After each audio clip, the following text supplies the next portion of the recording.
तो जय जगन्नाथ मैंने आशा करूँ आप सब भल थे। आज ब्लॉग कर किसी मोटिव ना ठीक अच्छे किंतु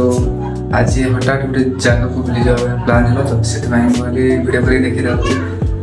तो आज आम जाऊँ हैदराबाद जो पार्क अच्छी से जाऊँ ठीक अच्छे तो चलते आप बुले ना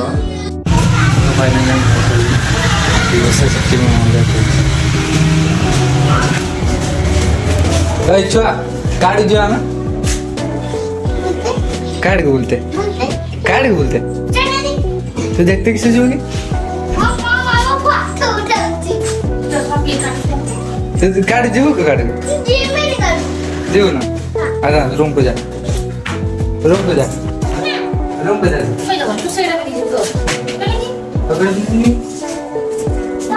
तो फ्रेंड्स आपण तो पार्क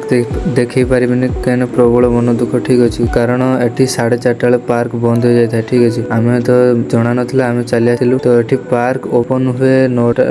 9:30 ओपन हुए 4:30 बंद हो जाए ठीक अच्छे आमको तो जना ना आम न बुझिकी चली आसलु तो